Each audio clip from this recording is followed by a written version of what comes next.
And we are live. Well, I believe so. Welcome to Tank Week.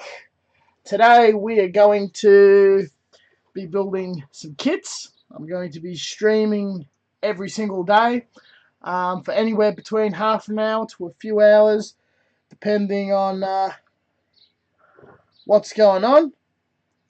I'm going to check that we're live and everything is doing dandy.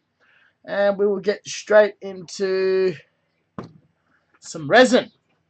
So bear with me for a couple of minutes. I just need to make sure that the audio's good, nothing's choppy, nothing's causing any problems. And when we're absolutely good, we're going to head straight into it. And we will get straight into some resin. So, that doesn't sound good. Got a bit of lag. Nah, that was just a commercial. We are absolutely good. So this is the premise of Take Week. Every day, starting from today, Monday, till Sunday, I will build one model kit of a 70-second tank for YouTube and to launch Twitch. I have got 7 kits. They're all very, very simple. Nothing complex about them. 2 resin kits, a metal one, 4 plastic ones. Some of them are only several pieces. Some of them are 20 plus pieces. Very quick builds. These resin ones are only just a couple of pieces. They're excellently casted. So assembly should be a couple of hours painting. Bang, I've got one project. And since some of them are a bit more involved, I'll be doing crossing over of projects every single day. But the most important thing, before midnight tonight, there will be a finished model. There will be a finished video. So what I have here is an A9 Crusader with the 2 tiny machine gun turrets. And I've also got a German low tank. It's a super heavy tank just under the mouse. And I bought this one very cheap. I was actually going to buy it off eBay for $20-something. It's very popular on World of Tanks, and everyone's going gaga over it. A styrene version is being released. I think super heavy tanks are pretty cool. Not big on the German subjects, but shit that's just really, really enormous is quite fun and cool. The thick armor, the giant 105 mil ridiculous gun, the fact that it can barely move on its own strength is good fun. A Crusader is also good fun because it's just so many machine gun turrets. It's a very early pre-war tank. A lot of fun. What I'm going to do, and unfortunately being resin, I'll have to fly in and out of the room a couple of times for about 2-3 minute intervals because we're changing water. What we're doing is we're cleaning the release agent off these models. You've probably seen me do tanks a few times on YouTube, a few times on the Twitch streams. So you would have an idea that removing the release agent is pretty tricky. I've bought this wonderful brush from a $2 shop and I've scrubbed them, soaked them, and scrubbed them again. Last night I did the Tank Week announcement and immediately washed these pieces and let them to soak. This morning when I woke up, I scrubbed them again and let them to soak. So you can bet that the release agent is definitely gone. They need to be rinsed and dried. So getting around that, what I'll be doing is pulling every component out, rubbing it down, allowing it to dry, rinse it in some fresh water and give it a good dry. The surface area is going to be sanded and buffed. The low is going to be put away. I will finish him another day. The Crusader we will finish today. So I would like to try to sand him up. Assemble them, glue them, and have it finished by the end of this stream. After I prime and paint him, I might do some metal work and a tiny bit of plastic work in preparation for tomorrow. So the low is really, really cool. It's got a funny texture. The cast is probably not at its best, but the detail is very, very nice. All the parts are here. Want to make sure that there's no soap left on it. So with a bit of tissue or toilet paper, I'm rubbing down the whole body and putting it aside to kind of dry, but it's just going to get wet again anyway. Truth be told, it's just to be separated. I love how the wheels, the tracks, and everything is all in one piece. Now, I did buy this secondhand off a chap at a swap and sell. I'm not too sure if there's been some sort of assembly or if this is cast in one piece. If this is cast in one piece, kudos, because that would be some really rad casting skills. It could even be a multi-part mold. I have no fucking idea. If it's been pre-assembled for me, awesome. The shittest part of the job is done, but unfortunately I can't show off what the original look of the model was. But I'm still left with a very, very cheap, very, very cool model kit. Now we got the hull. It's in engraved detail. It's nothing too fancy, nothing too special. It's not the best resi kit you're going to find on the market. But the whole thing was originally being sold by the gentleman for 20 bucks. Buying this online from Asia would be over 50 bucks with shipping. Anywhere else over $100. I was eyeing off something similar on eBay for about $40. And was thinking if no better model came along, I'll buy it with that week's budget of spendings. Now, building a few projects, there's been paints and other things I've been needing to buy, and E2046 has released a lot of cool stuff, so I just never got around to buying it. Seeing it at Bayonet, 20 bucks, fuck yeah. Saw some other things, bargained it down for this, and another item, $10 a piece. Spent 35 bucks with the 100 yen weird Japanese toy tank with a wind-up motor. So that was absolutely an awesome achievement. So having a feel of it, it's nothing slimy. It's quite dry. It's smooth, but I'm not feeling any oily consistencies. So it's safe to say that the release agent's mostly been removed. We'll find out once we put a coat of primer on. If any spots or dots appear, then we still got release agent, and I'm in a bit of shit because there is a time limit for this challenge. I have done the process of detergent, water, scrubbing, and overnight soak on quite a few projects, and they've worked quite well. I'm hoping this time around that it will not fail me, as repriming is going to be a bit of a pain. Now, I've got all of today, Monday, off. I did wake up about 5 hours ago, which is very poor form, but I did go to sleep late. Came across a really good World War One YouTube channel where a guy just sits there, vlogs, and talks about World War One. He's sort of a bit of an amateur historian. He's probably bought every book on the subject. People send him questions and he answers it. It's a great concept. The series is called The Great War, and it'll just be all sorts of subjects. Huge subscriber count. I'll probably run in the other room and give it a bit of a shout out. Really enjoying watching that. I actually don't mind talking a bit about just general other YouTube channels that I'm watching on this stream, because it's just sort of as you're editing videos or shit talking or mucking around, you got it playing in the background. It's very, very fascinating. And he just covers some really bizarre and not so well researched or known aspects of World War One.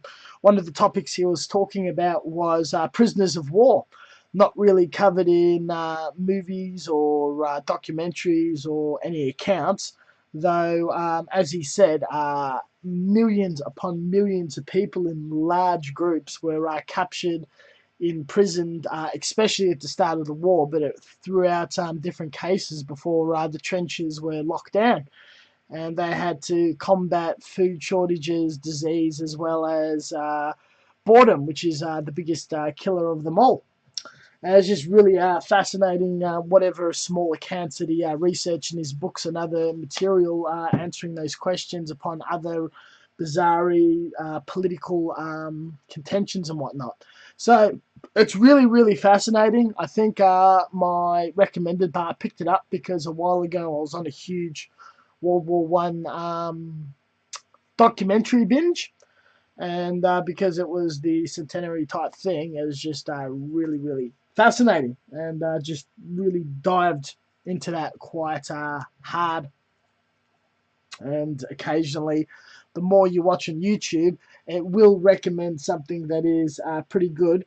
Unless you watch a lot of garbage, then it's only going to recommend garbage to you. But it's interesting how the algorithm works. That you watch something a long time ago and you forget about it, and YouTube forgets about it, and then they just dig something up and saying, "Hey, you were interested in this shit a while ago.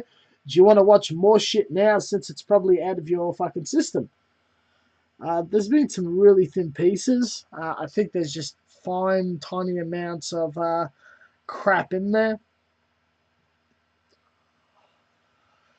It's also very important that I keep up to date with reference photos and stuff, and I'll just have to recheck. Okay. So as this is drying and it's all laid out, just need to take a photo.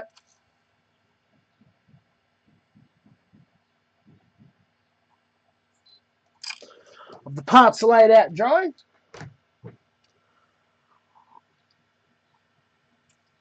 I will be gone for 30 to 60 seconds, changing the water.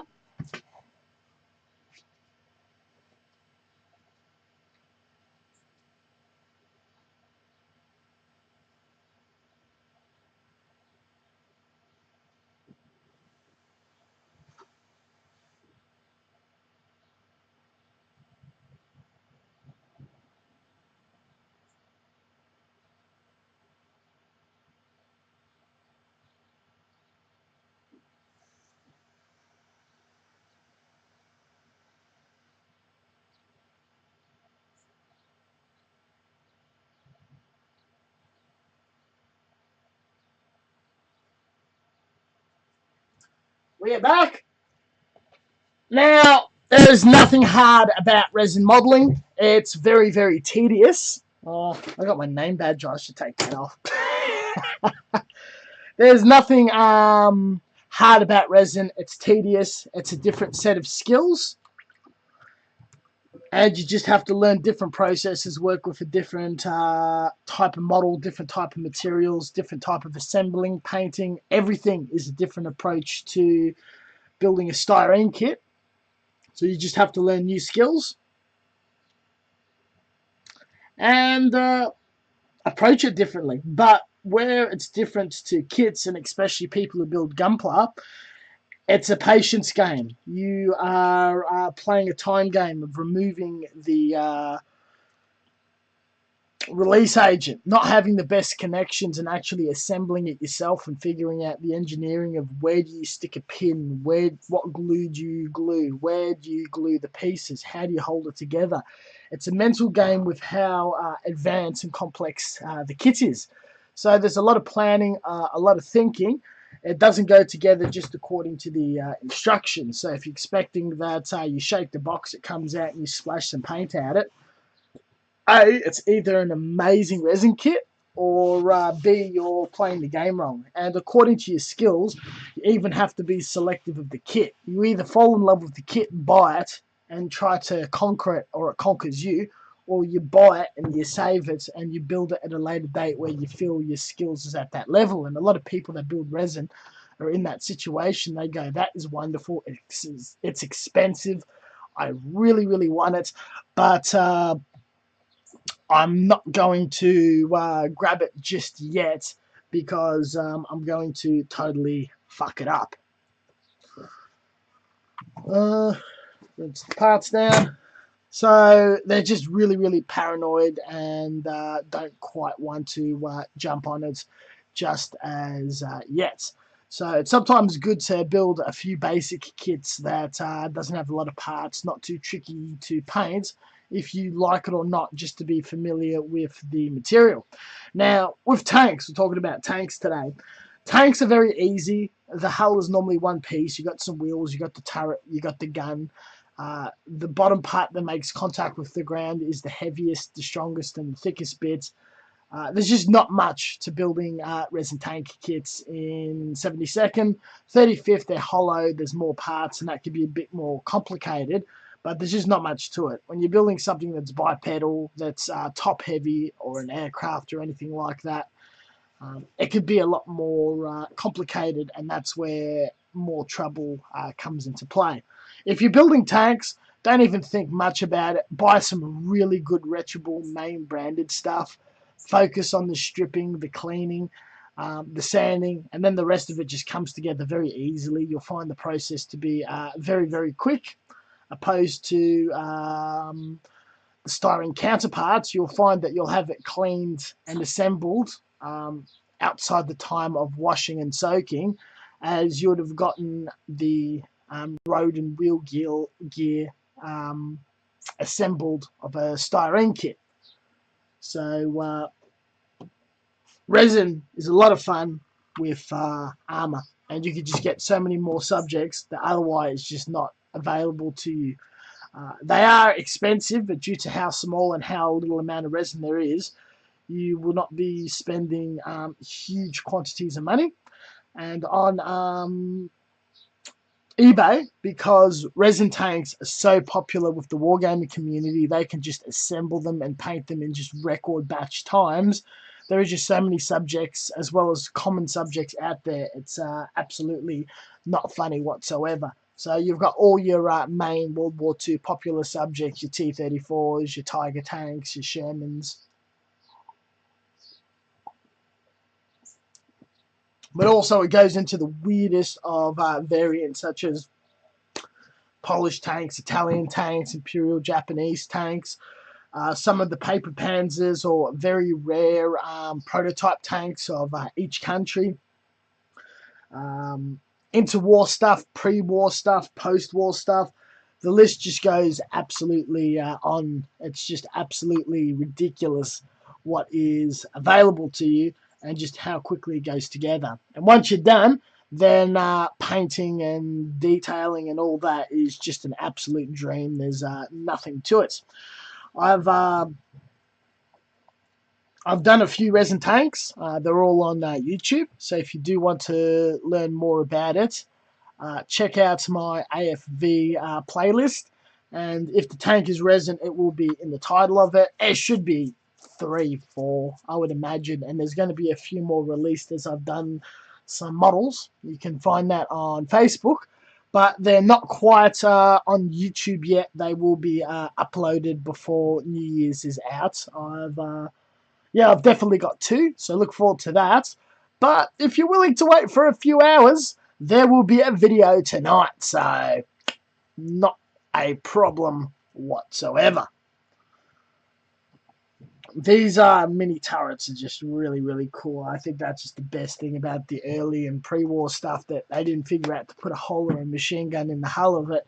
They just build a tiny traversing turret because they think they've got an advantage of just more places to look around and whatnot.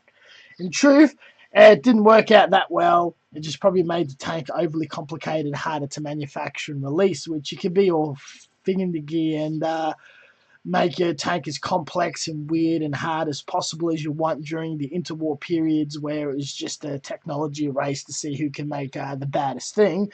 But during the war, it's how quickly can you get boots and treads on soil.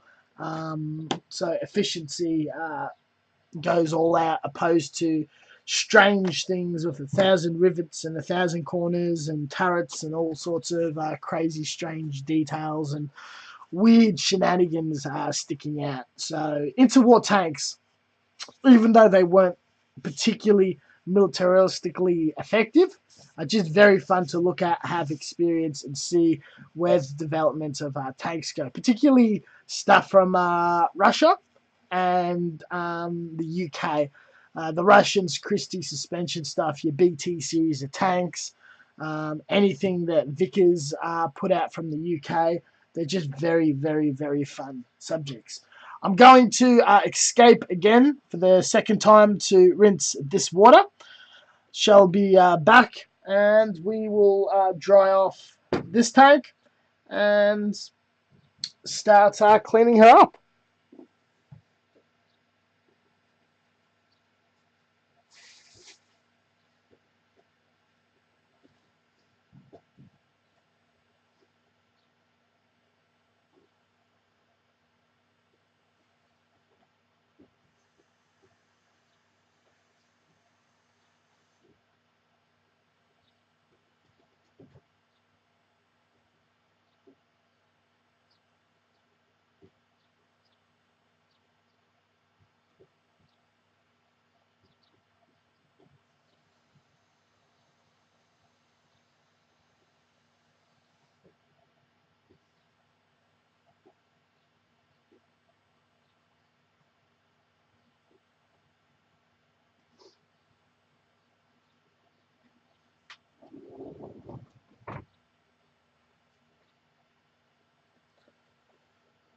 So the water I originally had in this bowl, it's just a normal food bowl. There's no toxins that are going to contaminate or cause any problems. The first slurry was just water and dishwashing detergent, a good palmful amounts of it in there. Mixed it thoroughly, so it was water detergent. When you have the two silicone molds together, you coat the silicone in some sort of oil or grease, particularly something with a silica content to it. And the problem with silica is it's impossible to stick paint onto it. So even if there's just one molecule left, it's just going to fuck up your paint adhesion totally and throughout. What we're doing is with dishwashing detergent is it just removes grease and dirt and shit like that. If you're thinking of food with oils and fats and plates and pans and whatnot, you use lubricants, you heat it up, it bakes in. If that can release food and oils, it can release that stuff. It's good enough. You don't have to buy anything special, no brake release stuff, nothing for degreasers. It's just whatever you use to wash your own dishes. Just use that. You already buy it in bulk because you use a ton of it at home, unless you just eat out of paper cups or out of the sink, or you order McDonald's every day. I don't know. If you're living at home, just whatever your mum's got, that's good enough. I just accuse you of living at home.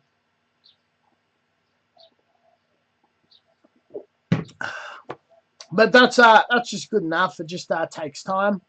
I allow it to soaks into the grease. You scrub it twice. I find this to be a really good brush. It's designed for cleaning your fingernails or some crap. I wash it twice with this in the same soapy water, allow it to soak overnight. I scrub it again the next day, and then I put in clean water. The problem is we've got rid of the release agent. Now we've got soap on it, and soap also dries up, and paint doesn't like soap. We give it a really good soak, a really good rinse.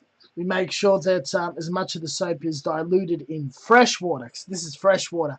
I rinsed out the soapy water, rinsed it a few times, wiped it with a towel, filled it up again. It only takes a few seconds. And what I'm going to do is with toilet paper, I'm going to dab and dry each piece as much as I can, and allow it to dry out onto this hand towel. And then allow further air drying. Paint also does not like water, and that's a bit of a pain. Luckily today is quite warm. It should dry quite quickly. This has got a lot of complex and weird angles and whatnot, so it's going to be good that this tank air dries for a couple of days. I'm not going to finish him until Wednesday or whatever. And I'm not too worried about getting it bone dry, because I'm going to just wet sand it again. And then after wet sanding, it's going to sit for a few hours, and we'll start priming. But with how absorbent toilet paper is, it doesn't help to just dab it in there and just absorb every bit of water and get it out of there, since time is definitely against us. I'm not going to rush it. It's not going to be shit. I'll take my time. I'm going to have a lot of fun, but it is a very realistic time frame to finish it. The only problem I got is using washers and oils and stuff. I will need 2 hours between that and the final top coat, so that could kind of defeat me in publishing the video on time. But if it doesn't get up there at midnight instead of 1 in the morning, I don't really care. I'll break my own rules. Who gives a fuck? As long as the model looks good at the end. I'm going to show a video shortly next week of what happens when you rush the SMS oil process and giving it a matte top coat. The finish was not ideal, but I also have some other inking products. This shit dries pretty quickly, so I just might have to settle for that and a hairdryer or an oven or something. We will see how we go as the nights progresses. I would like to stream and video airbrushing. I need to repair the mounts I've got here, and I need to get an electrical component. It's something I'm going to try to do before the year is out. And if I got some time tonight, I also want to put a top coat on a GOG. I'm painting a HGUC Gundam GOG. It looks pretty cool. It's literally really, really, really close to being finished. It needs like 2 hours of work, and I could take photos and stuff. And it's just going to sit here for a week straight because we're doing Tank Week. It's not fucking Gundam Week. I reckon next year or the next time I've got a mass amount of time off, we could do a Gundam Week. And what I'm thinking is like 3 high grades in 7 days or something. That would be absolutely metal. That would be pretty cool. Sometimes I could take like weeks to months on a high grade, so a little few hours here, a little few hours there, but actually just sit there and just pump one out hard and still get it up at a very, very high standard. That would be a ton and a lot of fun. Just a bit of a speed challenge, yet still keeping a high quality. When I go on partial holidays, I tend to get a bit lazy.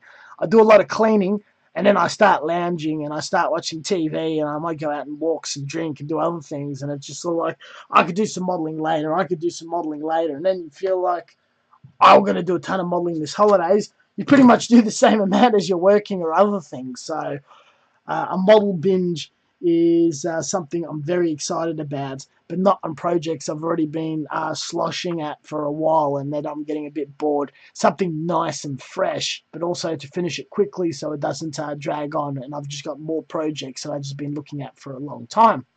Been working on the Super Fumina, the last one. Frankly, I'm kind of sick of the Super Fumina now, and this one is the hardest scratch build kit bash. The Fuminas also get some pretty atrocious feedback because the sculpt of them are just not the best. And putting up with people thinking, this aspect is shit, that aspect is shit, just build a Kodabakir frames arm girl, which I do have one on the go and a few in the stash. I want to build a Fumina. I don't give a fuck. I think Fumina's not too bad. It sort of has that throwback feel of the 90s toy lines and anime and all that sort of stuff. So I find it, kind of appealing in its own interesting way, but a lot of people that are just watching all sorts of garbage and collecting all sorts of garbage, Love Life, whatever the fuck, it's like, I don't care. That shit doesn't bother me that much. I think it looks alright. I do agree with the criticism, but it's not a boner killer for me, if you know what I mean. Now, the problem is this bit there is all chunky and weird. A lot of my tanks have got under detail. So what I'm thinking is I'm going to layer that with putty maybe tonight, allow it to dry, harden, and the day that I'm working on, when I'm sanding it, it's not a problem. Luckily, the tank I've chosen, that's got no putty work required, and that's where this project's going to kill me, is if any of these kits need putty, I need to start assembling it before the date's to be painted and finished. So if there's something like that that creeps up, it's okay. That's why those Matchbox kits are probably going to be saved for the very end, because the assembling process will start tomorrow, the next day, and it just continues over a few days. And if it needs extra, that is okay and good.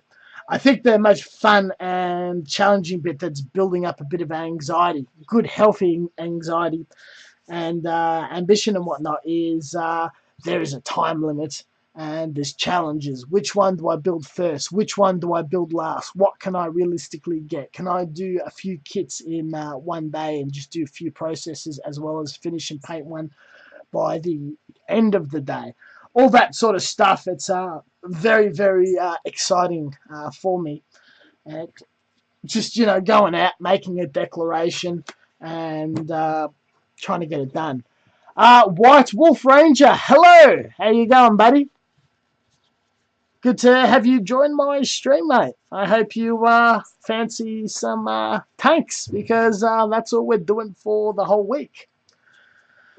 I also really like the problem with resin is it's very brittle and it's quite easy to snap. Now, the centering of this isn't the best, but you can't notice it when paint's on it.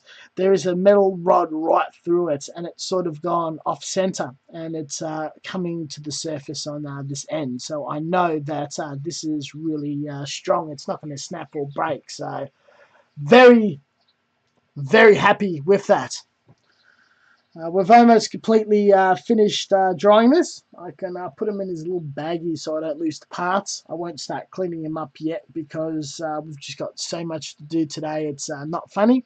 Going back to the discussion of, I think the most exciting thing and that I need to focus and not get lazy on this week's project is the management of time of finishing things at an appropriate time and not getting lazy and watching TV or slacking off or something else.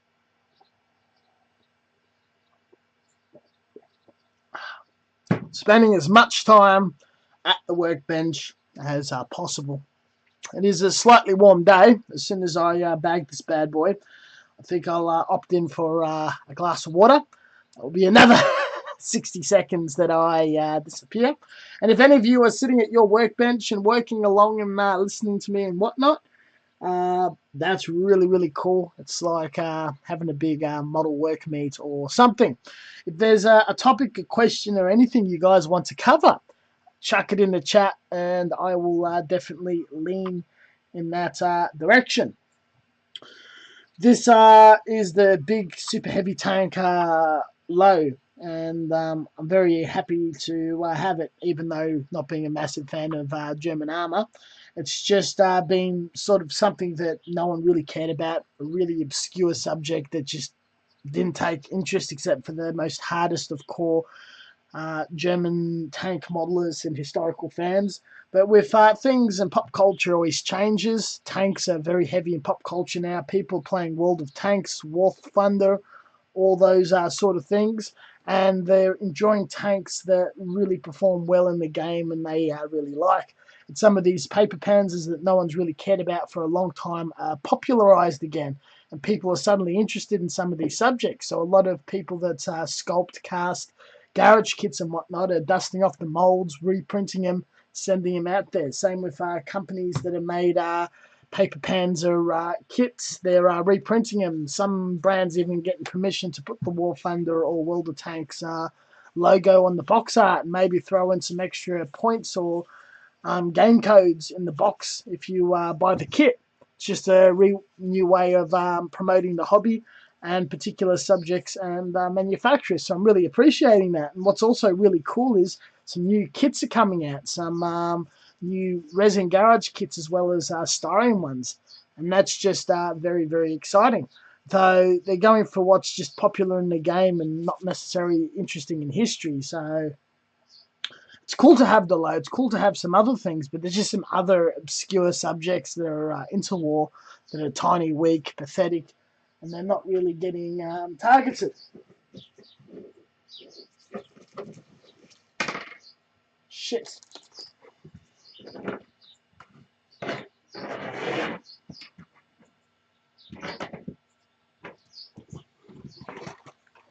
I just had something tip over. Bear with me for 2 seconds. Darkness D42 is auto-hosting me. Again, thank you very much for that, buddy. Assisting in promotion is much appreciated, and your efforts are recognized and appreciated. You are definitely a top bloke. So we're bagging this guy, and he probably won't be opened until tomorrow, Wednesday. So his work is done. He's beautifully cleaned, beautifully dry, touching the pieces. Paint is going to stick to him very, very well. Really happy with this. Process a bit slower as we are drying and cleaning 2 resin tanks. And just jumping on it and building and smashing these now, opposed to just letting it sit in the backlog forever and not being seen the light of day, because I don't know who's made these kits, when they were made, why they were made, in what quantities or whatever. And I still need to remember and keep in mind, take lots of work in progress pictures. We do need to make a video based off this subject. Taking it all out of the clean water. I'll tip those out as soon as I go into the kitchen next. Dry my hands before I touch electronics.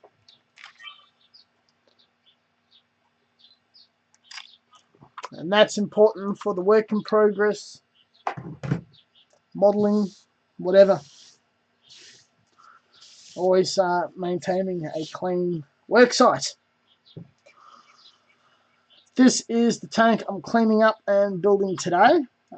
There is some tiny bits of flash, but there is also a lot of suspension detail there. We'll have to be very careful of what we cut. But the flash is practically paper thin and should just easily and nicely slice off with no issues with my hobby knife. I'll have to change the blade because the old blade is it's kind of blunt as fuck. And we'll do that as soon as we dry this guy down. Take a photo, pre-flash removal, post-flash removal, some sanding. There's not much in the way of nubs anywhere. I think some cleanup may have occurred. The tracks are a bit of a mess. There's not much I can do about it. I think it's just a shit sculpt. That's okay. That's nor here nor there. Was very cheap in the end. It's a very unusual subject. It's something I don't own or have. I've seen some starring kit variation, but I think it's in a big wargaming set, so you have to buy multiple miniatures or something. Not Army Painter. Plastic Soldier Company. So I'm not spending $50 on 3 of the same kit. Having one resin one, that is also very interesting. Mind you, Plastic Soldier Company, excellent kits. Simplistic, but really, really excellent kits. We've actually almost got it completely bone dry, so besides some light wet sanding, it's not going to be too much of a hassle whatsoever. Just checking on the time. Just need to slightly readjust something. There we go. Tommy23 is now hosting me. Thank you very much, mate. The support is much appreciated, since I know what the auto hosting situation is at the moment. It is a strange time of day to do something like this, but it's just, as soon as I get the rig further enhanced, worked out, I can move and transport the camera around. We will be able to host and stream at the airbrush setup, and we can stream and airbrush at the same time. I will try to set that up in a few weeks' time, and then that way, literally, no matter what job I'm doing, anything is completely and utterly streamable. Hey, Mokanaman, how you going, buddy? Thank you very much for your support.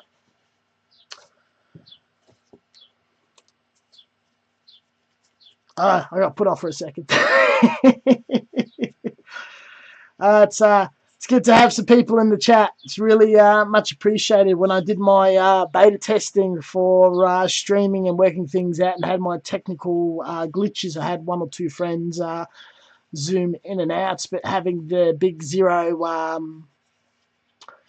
audience while just chatting away for a very long time was a bit...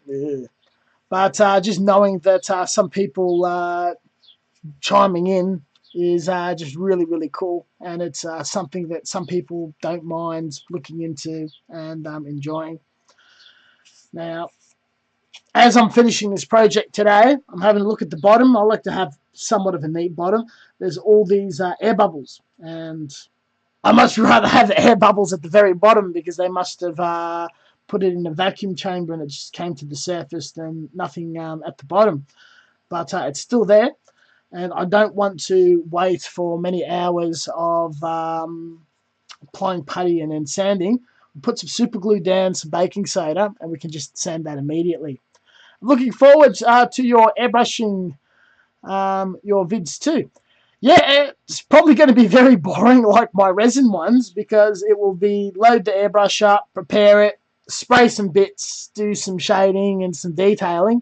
And that would be about 20% of the whole content. And the rest of it would be tipping paint out, scrubbing, cleaning, flushing, talking shit. Then it'd be airbrushing, and that'd be interesting for 2 minutes. And then it'd be 10 minutes of flushing, cleaning, maintaining, pulling apart, wiping the needle, all that sort of thing. And grasping and finding some interesting things to say. And what I'll do is I'll move it around. You can see my airbrush station there. I've actually got my tablets on a 3D printed stand on an old lamp holder, a lamp next to it. So the idea is to have the tablet on and I can gauge the chat and see how the stream is going on mute. And then on my tripod for when I do my Mokanaman stuff, I actually have a connection to connect this camera to that and film right over my shoulder. So it's not going to be too close. Unfortunately, this doesn't have an ideal zoom, but things will be seen. We've got a bit of a chat going on here. That's completely cool. Guys are free to say hi to each other. I will be back in 2 seconds. Need to dump the water.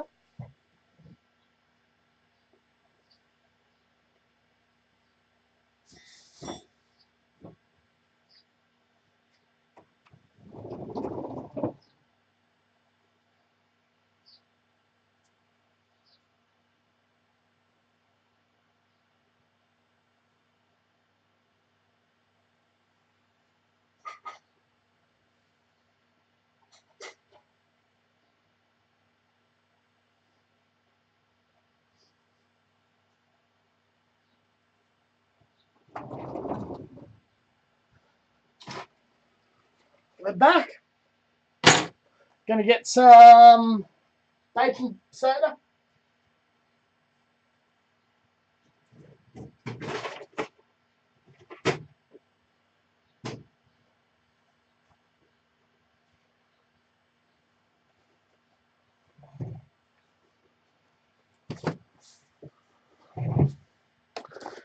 Now this is very fascinating. You guys are probably familiar with it, but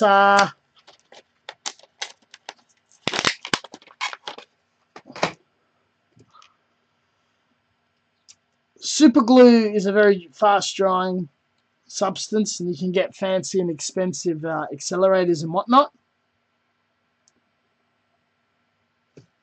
But being a very quick to react and very strong product, adding different things gets some desirable and undesirable effects, such as with a cotton swab.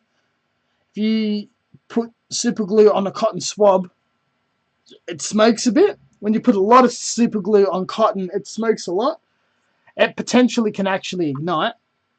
And a lot of super glue exposed to air also has a very, it releases heat as a byproduct.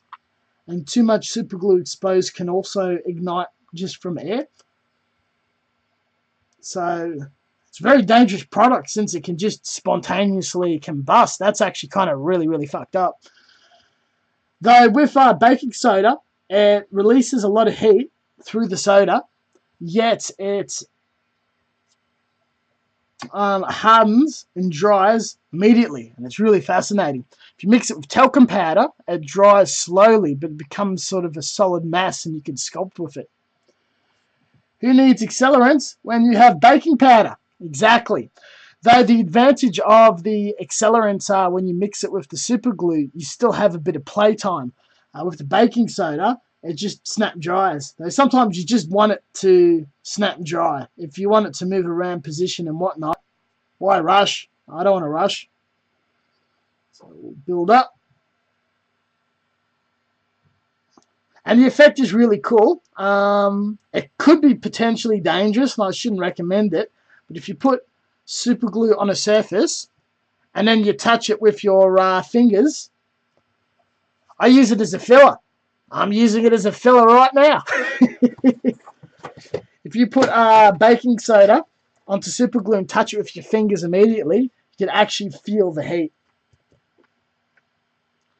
I touch it, and it's bloody warm.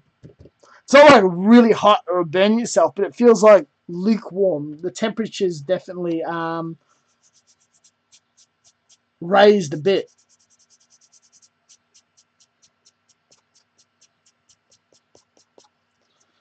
I can already sand that. It's something I don't necessarily need to do. It is only the bottom, but I like it. Getting my sandpapers arranged. Use the hardest grit first. Working with resin, so water is very important.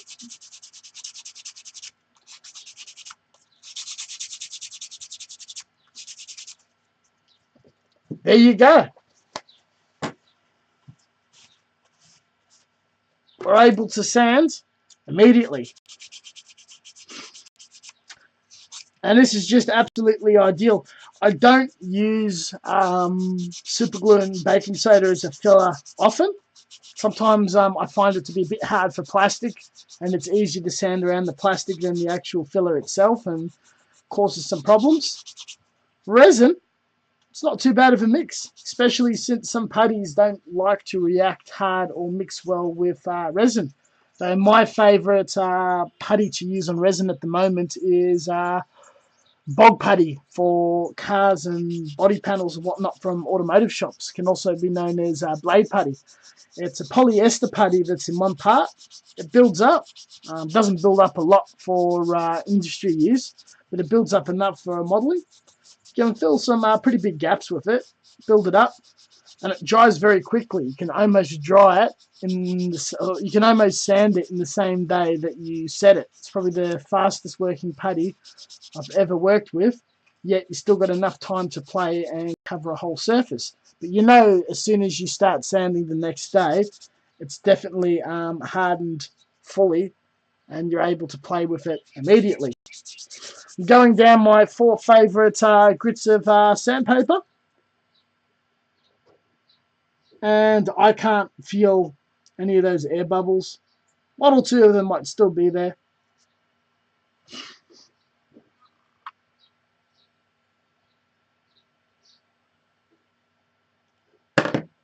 Still 1 there.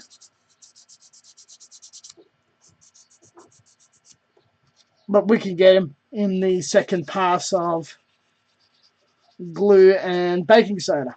But that was like a pretty massive hole, so wouldn't expect that to fill in the first pass.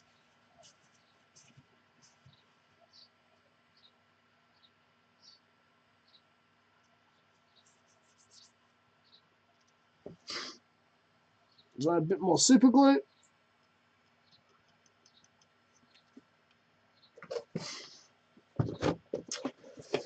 Or baking soda. Or bicarb. If you have a really sore stomach, bad indigestion, you drank way too much alcohol, Bicarb is normally used to lower acidity. If you put a teaspoon of baking soda and dissolve it in water and drink it when you got a bad hangover, or you're just feeling really, really sick, food poisoning or something, it can help settle your stomach as well. It's also really good after you do sport. If you get like a liter of water and dissolve a teaspoon of baking soda, I know some hardcore sports people also do that. I prefer a little milk. Though in industry at work, when we treat water for effects and fountains, we balance the pH of water with baking soda. Raises alkalinity though, but whatever. It's almost like baking soda or bicarb has just 1,000 uses.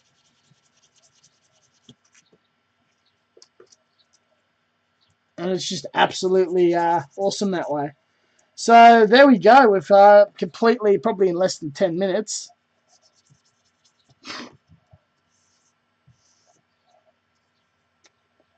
filled that bottom.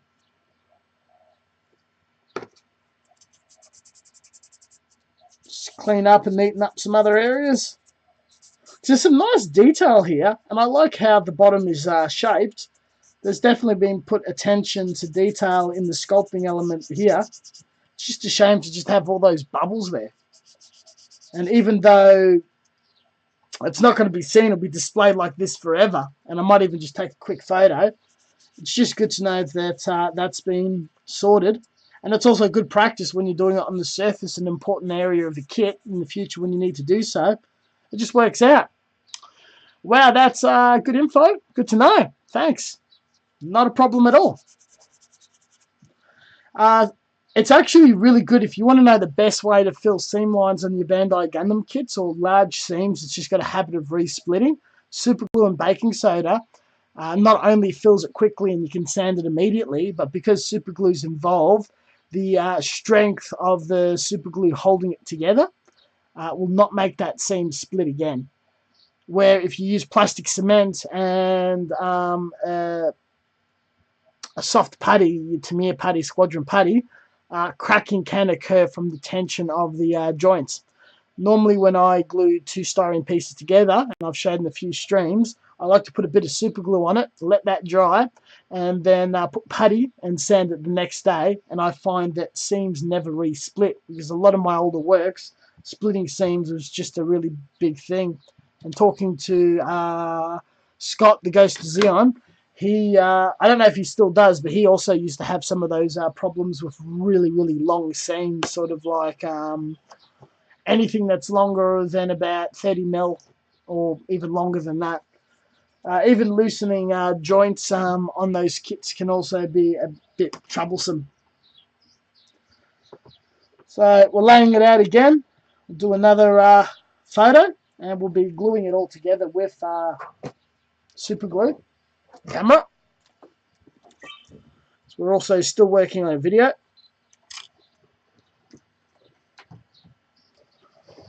I'll put the baking soda away because we're not doing any more filling today.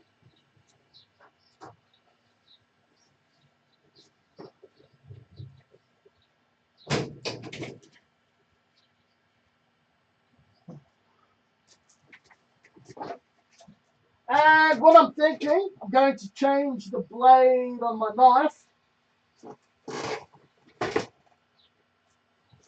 I can find where the fuck it is. Um,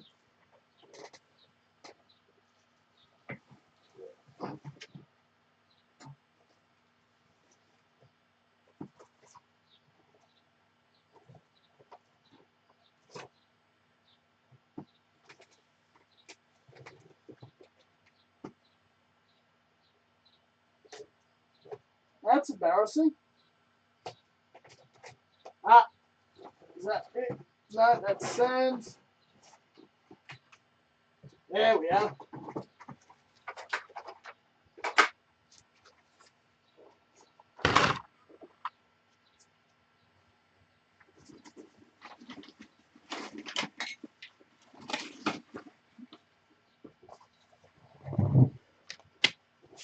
I've got some strange hobbies. Yeah, I have seen that happen to my Gundam kits breaking apart. Hang on, I'll just. Yeah, I've seen it happen to my 90s Gunpla kits breaking apart. Yeah, there's something in those, the plastic. They sort of had some joints, or the joints for the 90s stuff is just really, really tiny. The walls of the plastic is just super, super thin. You really need to reinforce those older kits. And super glue is just really, really ideal for that. I've got a strange habit when it comes to using my blades since I swapped to XL brand, and I've probably been doing this for almost 15 years. I've kept every single blade I've ever used modeling. So when it's done, I just put in this tiny tube because it's just really, really amusing when I pull it out. It's just a strange, strange thing that I do. Don't put much thought into it. And I've got these two canisters, which just literally has like 30, 40, 50 blades per thing. And I'm going to have to start a third canister soon. I normally let the blades get quite blunt, but when I work with resin, I need to make sure it's sharp. So sometimes I have 2 to 3 handles on the go, one with something really sharp for decals and resin, one that's medium, and one that's just super, super blunt. But I lost one scalpel holder at an event recently, so I only got like a really, really sharp one, and the one that's sort of blunt. And some people ask, how often do you change your blades? And there's just different sharpnesses are good for different jobs. My favorite is the 16 blade. So instead of cutting down like that, you're cutting straight down, and it doesn't jar your wrist as much. It's a little more expensive. The blade is far more thicker. It's well honed and it holds its shape. Though I think it just lasts a lot longer, so I don't mind paying the money because I get more time and use out of it. So I've just filled this canister up. I've got like, I don't know, 30 in there. So I've probably got over 50 in each of these. It's a bit weird. I probably should stop talking about keeping my really, really old blades, and you can just see them rust, and some of them got paint and they're snapped or they're broken at the ends or whatever. I'll just put that away. I'll take 2 seconds.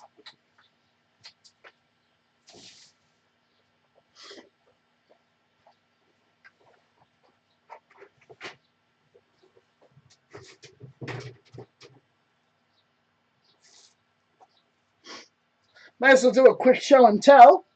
I've also been working on this for a long time. This is a really, really bad cast resin kit.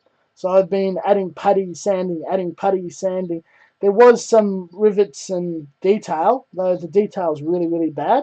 A lot of it's been removed. Some of it will be re-added later. Though eventually, with enough sanding and putty and primer, it will be in some sort of good shape later. I should stop attempting really bad resin kits. It's a bad habit that I have. So we've got some flash marks around the track. I've got a beautifully sharp blade now, and it just removes from the very tip. With cutting, I like to cut more to the very tip, just probably about 1 millimeter to 1.5 millimeters down. And that's where you've just got the perfect angle and leverage to do very delicate and neat cutting. Yeah, not damage the piece, not damage the blade or anything. The further down that you cut, the less control you'll have with your fingers. And we're just going to trace around the bottom here and get rid of the flash mark. And there are some nasty flash marks around, but for all of this to be cast as so is some pretty decent mold work, especially if it's a smaller amateurish operation, not a big commercial thing. And then the top of the tracks we will do some sanding. But the inside, we can't sand the inside around the actual track. So we need to rely off how much material we can remove with our blade. And you're best doing a few passes, 2-3 cuts, then one big heavy cut, and actually cut into the material. And at the same time, not obliterating any important detail. Some of the parts of the mold is slowly breaking down, and there are some extra bubbles and bits and pieces that shouldn't be there, but that's just in the nature of this medium. Unfortunately, when you buy a resin kit, if you buy it really early, pre-order, and you got a very early casting, you just got this ideal, perfect, clean model that doesn't have a lot of work. The more times it's retooled, remolded, recasted, more and more imperfections and faults just creep in. And then you're working with something that has quite a few flaws that need to be cleaned up. But sometimes it's good to have a model with a lot of faults and flaws than not have the model at all, period. But at the same time, when it's been recast a few times and bootlegged and passed through hands that don't really care and they do some really, really shoddy work, it's just a bit of a shame that you still pay top dollar or the full retail price or even more because it starts getting rare, and you're given something that's quite crap, where back in the old days, people got in really amazing casts and the fit was good and there was no warp or anything. Warp's another thing. When the latex molds are in a funny shape or something, a cast is in that funny shape, but you need to stretch it out and remold it and whatnot in hot water. So the best thing is when resin's hot, it sort of becomes into a gelatinous rubberish state, and you can sort of just change the shape with your hands and get it to the right orientation. And then you need to cut and slide and whatnot, so it can actually just fit in the joints that it needs to fit if it's just not too flat surfaces. That's done. We're just going to glide some sandpaper to get rid of the molding on the tank treads. It's more bad at the bottom than the top. And I've nicked my finger, so it's bleeding a tiny bit. That's very unfortunate to do on a stream. Bad luck is bad luck in the end.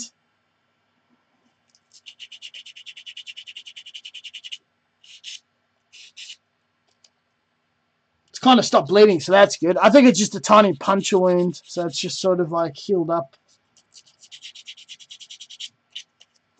very, very quickly. I'll sanitize it and chuck a band-aid on it later, probably.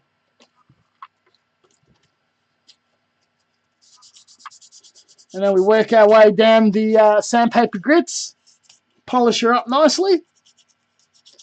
And as you get to the finer grits where we're not likely to rub out any detail and it's just polishing the surface, we just sand everything we can, because if there's any sandy texture from remolding and recastings and whatnot, that will go. And if there's any release agent left over, even though we should have eliminated it, that will come off with the material that we're also sanding off. Now remember, resin in any form is a carcinogen, except when it's solid, because unless you're going to fucking eat it, it's not going to do any harm to you. When it's in dust form, liquid form, and you ingest it, breathe it in, it's going to cause you health problems. So when you're sanding, wet sand. And that way, the dust gets attracted to the water. It goes in the water. You have dirty water. Don't drink the dirty water. But you're not breathing it in, so it's nice and safe to do so.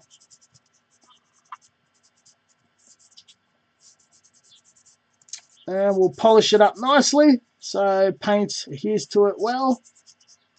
I hope all the joints and little details and crevices that I can't quite reach into has been rinsed out well in the cleaning process. We'll find out when we put primer on it later on tonight. You guys won't find out. I will, because I won't stream that bit. Later date, we will stream that. I'm actually having a lot of fun. if I still have endurance later on the week and it's still fun at the very end, things like Tank Week or Gundam Week or Ship Week or whatever can occur again in the future when I have ample free time off. I can imagine it'll be good for the channel too. Lots of content, short period of time, something for you guys to watch and enjoy. If you guys got any suggestions, very happy to hear it out. So that's all beautifully cleaned up. And when the hull is done, with just cheap super glue, I can super glue it in place. Should get the orientation correct. I should not have... No, that's okay. It's just the detail's really, really shallow. That's all right. Fits into place like that. Bit of a test fit. I know I could super glue him there at a later date. And we can repeat the process all over again with the second tank tracks. Get rid of all of those nasty extra lines, parting lines, mold lines, little bubbles that has tiny holes or craters in the mold, and it just fills it up with resin anyway. Have a good look. Some bits that are a bit hairy. This half to this half is a far worse casting, where that's a good casting. So this could be done in batches. They chuck it in a big bin, grab any two of any part, put it together, bag it, tag it, sell it. And that's a bit interesting that I get different castings of different batches in the bag. So it sort of just explains the whole story a bit interestingly. Removed slightly a bit too much on the wheel and kind of took a tiny chip out. It's not too noticeable, so I don't think anyone will see that. I hope no one will see that in the finished model. Go to the sanding all the way around the tracks all over again. I can imagine sculpting these tracks, casting and whatnot, is really hard. When you build a styrene kit, most of the work is done in the tracks, and there's just 100 wheels. You have to cut them out to nubs to each wheel and sand it back, and then you assemble it, and you're fatigued by that point. And even though the rest of it's very quick and easy to go, you're sort of like, fuck this kit, so I've just assembled 1,000 wheels. You looked at 1,000 bits, and you see the instructions. You make sure you're gluing the right wheel in the right part, which I need to go to my reference material and make sure that I've got the right wheel facing in the right direction, which I'll do that at some point. We've been on for a little more than an hour. That's not too bad. It's a good stream. It's actually getting really fucking warm. Just hang on. I'm going to turn the aircon on. Get some water.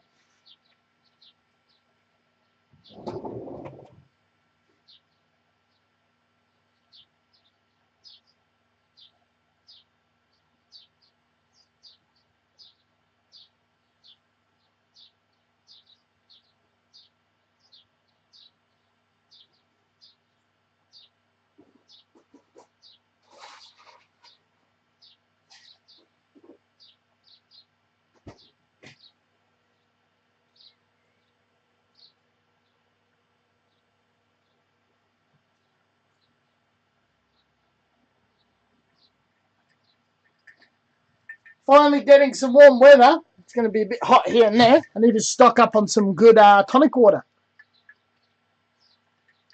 Some limes and whatnot. Make some gin and tonic. Gin and tonic's a lot of fun to consume when you're modelling. Love it. I got 5 people in the stream. Fucking sweet. Love that. Hello to anyone that's just joined us. We are doing Tank Week.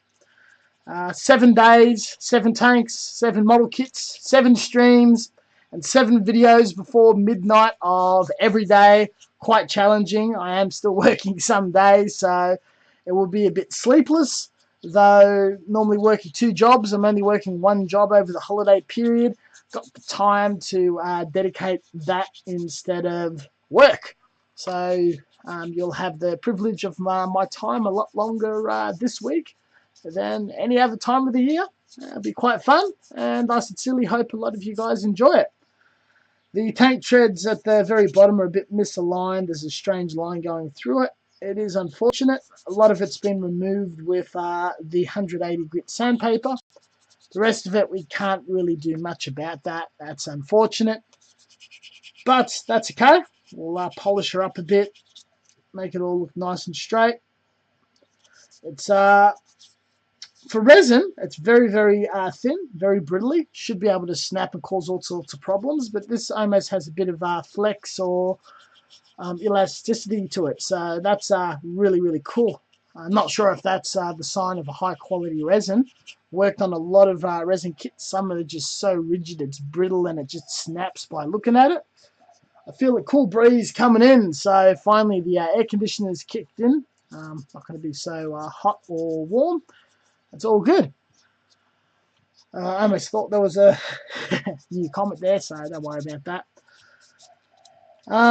On the lower grits, again, sanding all the detail down, making sure there's just no remnants of releaser agent whatsoever. Spent a lot of time cleaning it. And this second tank tread is practically done. Really, really happy about that. So I'm going to have this completely assembled and ready to chuck some primer on it in less than an hour and a half. You'd see that it's just really, really, really quick to do these 77 tanks because they're solid. Though again, they are quite expensive because there is so much resin going into it. I have seen hollow resin tanks. The molds are very complex. It's a very professional sculpt, and they're generally far more expensive purely because of the sculpt itself and not so much of how much material it is, though they are quite a privilege to work on. And again, when you're attempting a resin kit, even though sometimes you feel I'll do something cheap, so if I fuck it up I won't feel bad, put some serious money behind it.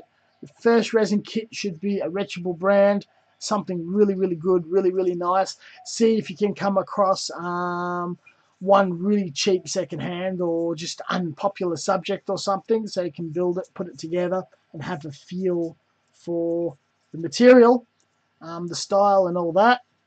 Your first resin kit won't be a masterpiece, so it probably shouldn't be a subject that you like and fancy, but not love and is your dream kit or project. So have a look at the parts count, the breakdown, the color separation, and how it all goes together. So these two tank tracks are done. They would be the longest and hardest to clean up. This shouldn't take too long to clean up. There's a bit of bubbles and rough shit in the wheel wells. Give it a nice hardy scrub with a high grit sandpaper, bit of strength behind it. Make it all nice and smooth so there's something for the glue to attach itself on. Then we'll polish the rest of it with less grit. All of that's been sanded thoroughly for the holes that we filled with the baking soda. Go into some of the flat areas with one step down.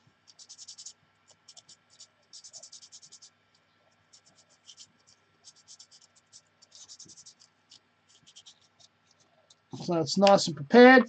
And then with one that's fairly light, that's not going to raise any of the lovely raised detail. We give it a good buff. And we just remove like a minuscule, pretty much a micron material. Just it's just absolutely ideal. It's primed, it's fresh. Some surfaces of resin can be really, really smooth and beautifully polished, and it's just a bit too smooth for paint to bite into it. And yet the scratches that you cause from the fine polish will not appear in the paint. So this is working towards adhesion and just giving us the most chances for our primer to bite in. And this is 360, 400 grit sandpaper would be ideal to do that. And I'm just focusing mostly on flat areas. We're just going to every part, every inch, and we're going to just make sure that there's no fisheye, no imperfections, nothing that's on this resin that's going to affect our priming or painting. And then finally, with 1000, 2000 grit, we're just going to buff and polish everything and put a little pressure behind it so it can get into all the little details, the nook and crannies, push the tiny corner into areas that is just really hard to reach. And we're just making sure that we're trying to touch and buff up every minuscule surface, everything, vents, all of it. Again, still wet sanding, still dunking in water, making sure we're not producing any airborne resin dust, which is very harmful for us to breathe in. Though the preparation for this particular kit has just been absolutely insanely quick. And a lot of fun too. Even though I've been doing a lot of resin of late, very recent, and I sort of want to bite into more styrene because I'm sort of almost, I'm not resin burnt out, but I've been exposed to a lot of resin. It doesn't feel like a novelty. It almost feels blasé and normal for me. And I kind of like it when I work on a resin kit. It feels a bit special, a bit interesting, a bit naughty, a bit different. When doing seam lines, sorry, I haven't paid any attention to the chat. I am so sorry. I've just been going on my own thing. When doing seam lines, using super glue baking powder, do you regularly sand or wet water sand? I wet sand everything. Even though you don't need a wet sand plastic, if you dry sand, the problem with dry sanding is it clogs the sandpaper that you're using. And with wet sanding, because there's water, there's lubricant, there's a space between the abrasion and the surface, it just leaves a far smoother finish. So when you wet sand, it takes longer because you're doing more passes and sanding more. It leaves less damage, it leaves less scratches behind. When you remove the material, instead of getting stuck in the sandpaper, it's stuck in the water. And when you rinse it, it's cleaning the material off. The sandpaper lasts a lot longer until the water soaks into the card bit and it just becomes so floppy and weak and tears like tissue paper, opposed to just being clogged and the grit diminishing and becoming smaller. So generally, I wet sand as often as I humanly can, and 90% of my sanding is wet sanding. And even though putty and plastic dust is not as harmful to you as resin dust, any sort of dust you breathe in is nasty. So again, that also has an impact on your health. So I wet sand 99% of the time, and it leaves a very, very smooth surface behind. The times I do dry sand is mostly if I'm trying to cause a texture on purpose on plastic, like getting wood grain effect with a high grit sandpaper on plastic. I find my paper goes real smooth after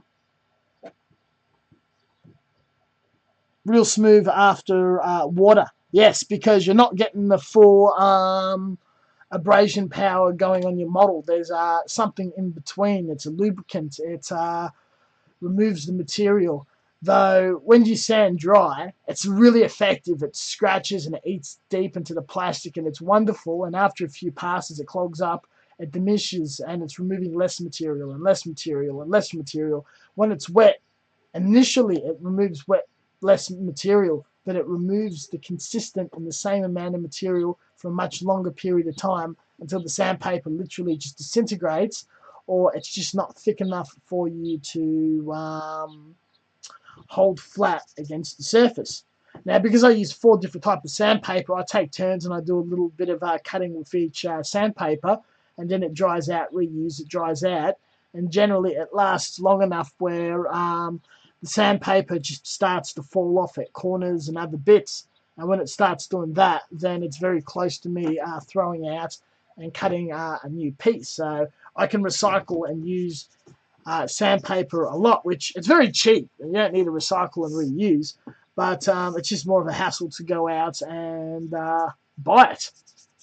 So yeah, I find multiple grits as they do in the automotive industry. They start with very high grit and work their way down to really, really fine grit. It's really good instead of just using 1 or 2 grits. And at the moment, my formula for success is 4 grits just for normal modeling. And if I was doing a high gloss shiny finish, I'll probably use even more grits to make sure there's just no scratches left over. Okay, thank you. I'll try that because my chat's in a funny thing. Okay, thank you. I'll try that because I have never tried using that super glue and baking powder method. Definitely, I've done it in on camera.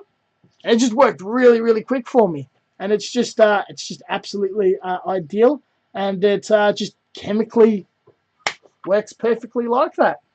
It's a well-tested, well-known method, and a lot of modelers stand by it. So the idea is not original to me. I did pick it up from someone else, but tested, tried. I've done it on YouTube, and it's something that's very, very, well, if you trust my word, it's something that you can generally trust and go by. I need to quickly duck out fuck it, I'll do it here. Okay, so it's the A9 tank. I need to find some reference material. So I'm on Google right now. A9 tank. So I've got no instructions, no reference material with the kit. So I do go on Google regularly to look at the real thing, even with these instructions, to see if at least historically it looks right. It's taking me to Yahoo for some fucked up reason. Go to Google. Oh, just hang on for a sec. I'll be back.